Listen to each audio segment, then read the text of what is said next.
Hello guys, welcome back, and I'm happy to be back here again. My name is Barry Kimani, a trainer here at WC, freelancing writing trainer, and also an SEO specialist. So I'm very happy to be out here today talking about SEO trends when it comes to 2025, because when it comes to SEO, it's a big thing. Every business is actually moving towards the internet.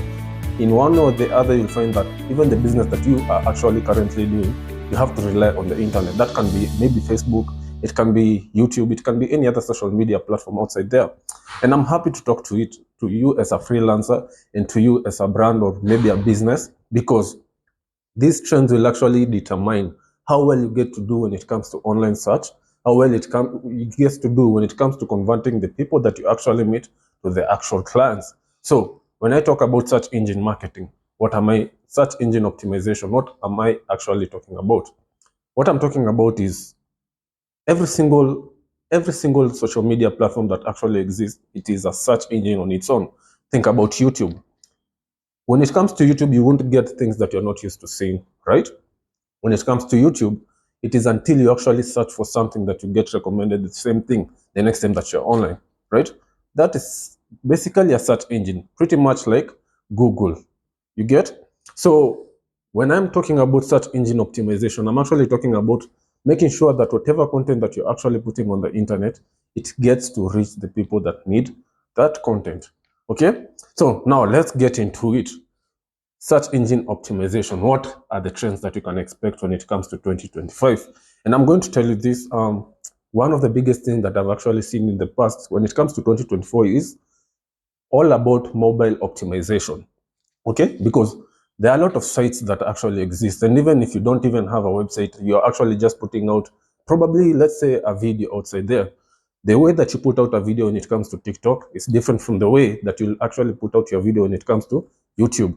And that will be also different when it comes to the kind of videos that you're actually expected to put when it comes to Instagram. So that's just some form of optimization, understanding how these videos are presented on each and every platform, shooting those videos as is. Okay. Now, when it comes to mobile optimization, mobile SEO, you have to get, because okay, this one is a little bit about more website more than the content that you're actually putting outside there. Because if I get to search for something on my mobile, it will look much more different than if I'm using a laptop or a computer to actually search for the same content.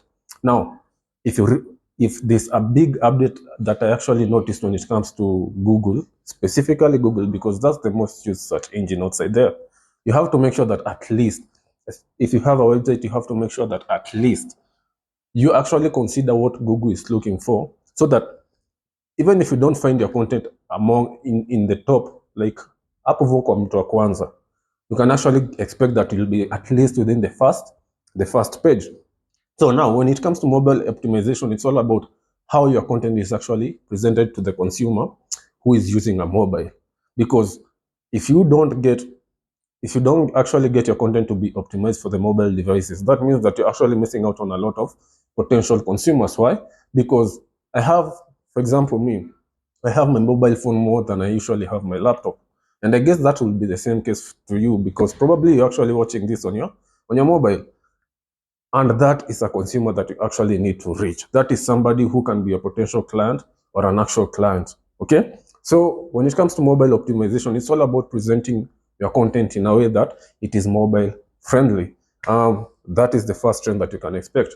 That Google will actually focus much more on ranking content that is like it has been mobile optimized, than just content that has been optimized for the laptops and computers and PCs. Okay. So when it comes to 25 and then you're actually putting out your content outside there, at least make sure that it is mobile optimized. Okay. That's the first thing that you can expect. Now, the second thing that you can actually expect is that a lot of people outside there are not actually clicking on the website links to actually go inside and get the whole idea about what they're searching for. What does that mean? That means that you have to consider the zero-click search much more right now, because a lot of people actually, the way that the trend is actually moving is that if I'm searching for something, I just need it by the first page, by the first thing that I actually get to see. So if I'm Googling something like how to start a freelancing career, I expect that at least I'll have all the information that I need, or a part of the information I need within the first few clicks. Okay? Now, with zero-click search, that means that you just don't get to present the information the person needs within your meta description. You actually just get to, how do I say this? Because exactly when it comes to SEO, you have to think about what kind of user you're actually approaching. You have to think about how will that user actually engage with the content. With the zero-click search, it's just one way that you actually get to optimize your content to actually reach this person, or maybe convert them to actually click on your link. That can be something like a snippet. I don't know if you guys have seen a snippet, but with a snippet, probably like a small table for somebody who's searching for how to. Okay, I can just create a list of a few steps. Okay, and if those steps actually resonate with that person, that means that they are more likely to click on my link than actually scroll down and go to the next page, or maybe go to another website, because they have a full understanding that I have the information that they need. Okay, so when it comes to 2025, you can actually expect that, and because you're actually an SEO specialist, or seeking to be an SEO specialist, you have to think about what the user needs, what the user is actually searching for, and understand how you're supposed to present that information to them. Because at the end of the day, it's kind of like marketing. If I don't show you that I have what I need, then, or if I don't show you that I have what you need, the probability of you either listening to me or taking the time to actually consider what I'm telling you will be as low as maybe 10% or 0%, depends on how I approach you. So this is a trend that you can actually expect to be on the rise. That has been mobile optimization, and then the other one is zero-click search. Be careful on that one. Now, the third thing that you can actually expect to even become even big. It's not like it hasn't been there, but I think that there will be an explosion when it comes to this one, especially in 2025. Why? Even before I tell you why, let me just go back. What am I talking about? I'm talking about voice search. Okay? Now, think about it like this. A lot of people, like almost all the smartphones at this point, have an AI assistant of their own. If you're using iPhone, you have Siri. If you're using Google, you have, is it usually, if not Google, if you're using Samsung, it's called Bing, something like that. I don't really remember that name, but yeah, you just get to say certain words, that AI is activated. Once it is activated, you get to ask it any question that exists. Okay?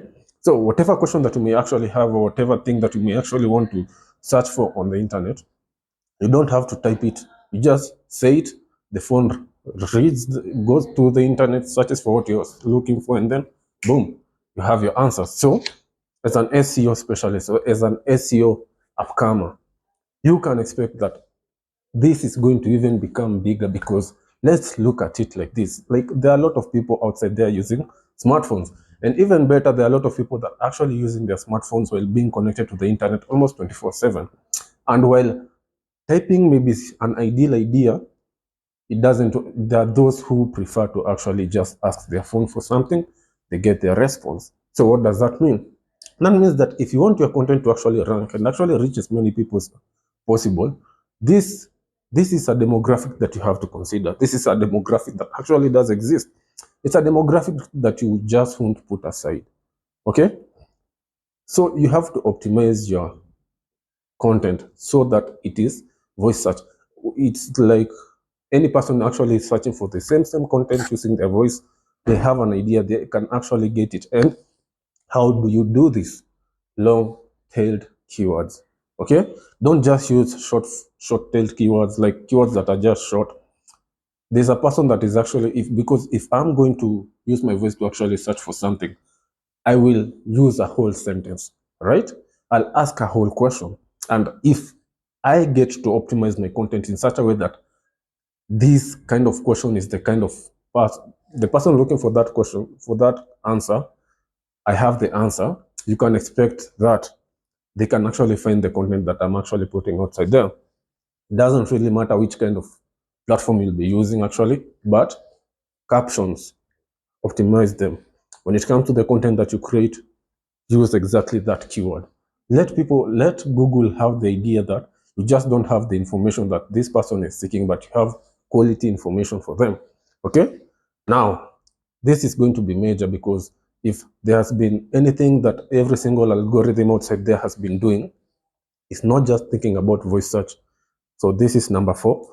It is that they are more focused right now on the buyers than anything else. Okay, what does that mean? Like, in as much as you're actually putting out your content outside there, in as much that you actually have the kind of information that this person needs, Google will not just consider giving your content to that person unless they have a full understanding of what the buyer needs. So if, for example, I'm going to search for something like, I just want to like review a desk, okay? Google and its very advanced algorithm, it has that idea of whether you're going to buy it then or whether you're not going to buy it then, okay? Now, if you actually created a review for such a buyer and you actually looked at maybe several types of tables that that person can consider for their work, okay? The advantages, the pros, the cons, whatever it is that you had actually written. If you have that information and Google does understand that this person, because don't also forget that big data is big data. Big data has existed for the longest.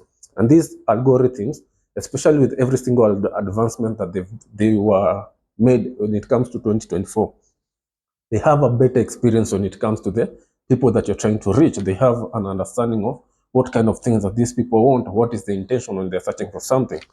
Now, once you understand the kind of audience, because I always say this when it comes to the kind of content that you create. If I'm actually going to create content and I'm actually going to put it outside there, I don't need to just write it and put it outside there, because as an SEO specialist, I have to consider the kind of person that will come looking for that content. Probably even consider the age group of these people, okay? I'll have to consider how do I get to communicate to these people, because once I understand how I get to communicate to these people, I'll understand how I'm supposed to actually approach these people. Now, if I understand how I'm supposed to approach them, I'll understand how I'm supposed to present the information. With that idea in mind, it is more likely for me to be a buyer-centric, to understand that for Google to actually understand that the kind of content I'm actually putting outside there, it is buyer-centric. Okay? Now, what does that mean? That means that when it comes to SEO, there are a lot of changes that have been made, especially in 2024. When it comes to Google as a search engine, because the algorithm has been, wow, a lot has changed. Even with the introduction of the new AI that they're actually putting out and its inclusion within the algorithm, you can expect that a lot will also change when it comes to 2025. You need to be on the lookout for all these trends if you really need to put out content that people can actually reach, that people can actually read and enjoy and actually engage with it, because all this matter when it comes to search engine optimization. So guys, as I wind up this video, I'd like for you to actually consider that mobile SEO is becoming bigger. Zero-click searches are people that you need to consider. Voice search is also becoming bigger, and that when it comes to the kind of information that Google is actually going to recommend to someone, it is buyer-centric. Okay? Now to rank, just do as I've said. Consider all this and understand the kind of approaches you can use to actually put your content outside there and rank. Well, that has been my time here, guys. Be sure to click down, comment down below. Let us engage. Let us see what is it that you actually think that probably will be trending when it comes to SEO 2025. I'll be happy to respond to your responses, guys.